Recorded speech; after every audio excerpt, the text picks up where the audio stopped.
2 जून 1947 जब दिल्ली के एक कमरे में करीब दर्जन भर लोग मिलकर करोड़ों लोगों का भविष्य लिखने जा रहे थे। करीब 1.5 दशक से मुस्लिम लीग जिस पाकिस्तान की रट लगा रही थी, वो आज कागजों में उनके सामने सच होने जा रहा था। सिर्फ 2 हफ्तों में भारत के खंडित होने की योजना पर मोहर लग गई। भगवान राम के बेटे लव का बसाया लाहौर, ढाकेश्वरी माता का तीर्थ ढाका, गुरु नानक देव जी का जन्म स्थान ननकाना अब 2 टुकड़ों में बंटने जा रहा था।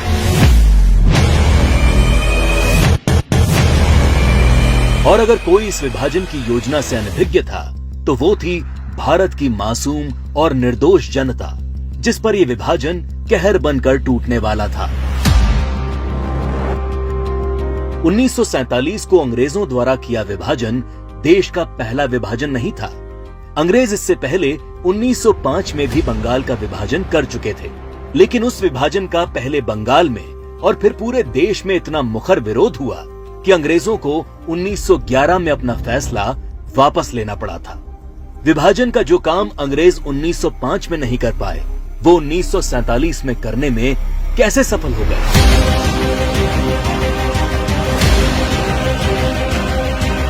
तो जो बात 1905 के बंगाल को 1947 के भारत से अलग बनाती है, वो है कांग्रेस पार्टी, मुस्लिम लीग और भारतीय कम्युनिस्ट।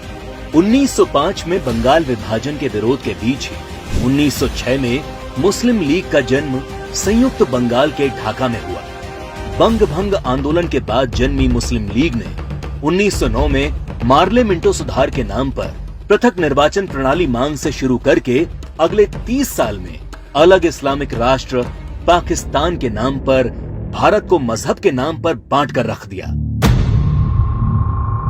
1920 के तुर्की के खलीफा के समर्थन में चलाए गए कांग्रेस के खिलाफत आंदोलन ने मुस्लिम कट्टरपंथियों को यकीन दिला दिया कि वे अपनी गैर जरूरी मांग पर भी कांग्रेस के नेतृत्व को मना सकते हैं। इसके बाद 1930 में अल्लामा इकबाल ने पहली बार मुस्लिम लीग के अधिवेशन में अलग इस्लामिक राष्ट्र की रूपरेखा रखी। इकबाल की कल्पना के इस अलग इस्लामिक देश के लिए पाकिस्तान नाम सबसे पहले चौधरी रहमत अली ने प्रयोग किया। जब 1933 के तीसरे गोलमेज सम्मेलन में चौधरी रहमत अली ने पाकिस्तान अभी नहीं तो कभी नहीं नाम के पर्चे बांटे और करीब 7 साल बाद 1940 में लाहौर अधिवेशन में मुस्लिम लीग ने पहली बार पाकिस्तान नाम के अलग इस्लामिक देश का प्रस्ताव पास किया और 1947 में 10 लाख लोगों की लाश पर चढ़कर एक अलग इस्लामिक देश बना लिया।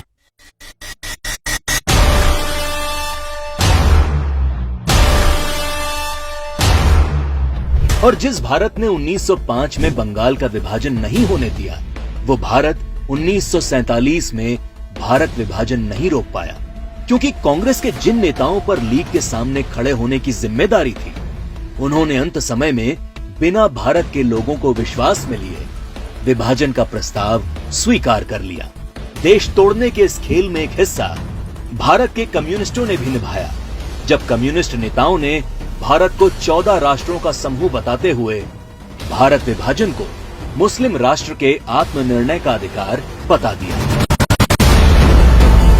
साल 1945 में अग्रणी कम्युनिस्ट सिद्धांतकार कॉमरेड जी अधिकारी ने मुस्लिम लीग की मांग को न्याय संगत बताते हुए एक थीसिस दी। उनके शब्दों में 1940 से कम्युनिस्ट पार्टी ने यह देखना शुरू कर दिया कि तथाकथित सांप्रदायिक समस्या वास्तव में बढ़ती राष्ट्रीयताओं की समस्या है, जिसे आत्मनिर्णय के अधिकार के माध्यम से हल किया जा सकता है। यदि हम इसके प्रगतिशील सार को देखें तो पाकिस्तान की मांग वास्तव में पंजाब, पठान, सिंध, बलूचिस्तान और पूर्वी प्रांतों की मुस्लिम राष्ट्रीयताओं के क्षेत्रों के आत्मनिर्णय के अधिकार की मांग है। जब देश का विभाजन हकीकत बनना तय हो गया, तब सर रेडक्लिफ को भारत और पाकिस्तान की सरहद तय करने की जिम्मेदारी सौंपी गई। रेडक्लिफ इससे पहले कभी भारत नहीं आए थे। उन्हें भारत की सांस्कृतिक विरासत, सभ्यता, मूल्यों, तीर्थों के विषय में कोई जानकारी नहीं थी। 3 सप्ताह में तय कर लिया गया कि कौन सा हिस्सा पाकिस्तान कहलाएगा और कौन सा हिस्सा हिंदुस्तान।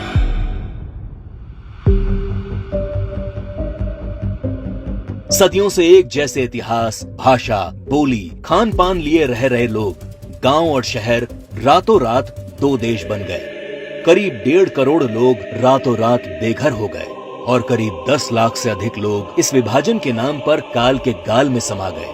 ये विभाजन जिसने आगे चलकर पूर्वी पाकिस्तान में एक नए नरसंहार को जन्म दिया। शहर के शहर रातों रात खंडर में बदल गए। शहर दर शहर दंगे और आगजनी शुरू हो गई। वो लोग जो हवेलियों में रहते थे वो अब रातों रात रिफ्यूजी बन चुके थे। अपना सब कुछ लुटाकर लोग सड़ी गर्मी और बरसात में मीलों तक फैले काफिले हजारों की तादाद में अपनी जान बचाकर चले आ रहे थे। सबसे बुरा हाल महिलाओं का हुआ, जिन्हें इस विभाजन की सबसे क्रूर कीमत चुकानी पड़ी। सैकड़ों महिलाओं का अपहरण और बलात्कार किया गया।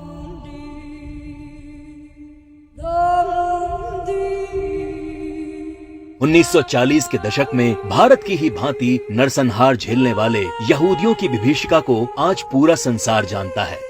27 जनवरी को आज पूरा विश्व होलोकास्ट दिवस के तौर पर मनाता है। लेकिन इस विभाजन की कभी न भूली जा सकने वाली त्रासदी को भारत की ही पूर्व की सरकारों ने कभी याद करने की कोशिश नहीं की।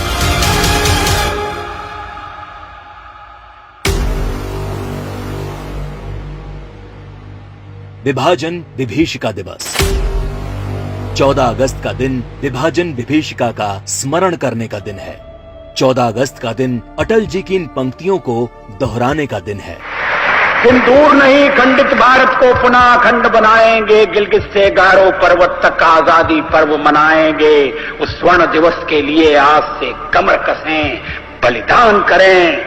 जो पाया उसमें खो न जाएं, जो खोया उसका ध्यान करें, जो खोया उसका ध्यान करें।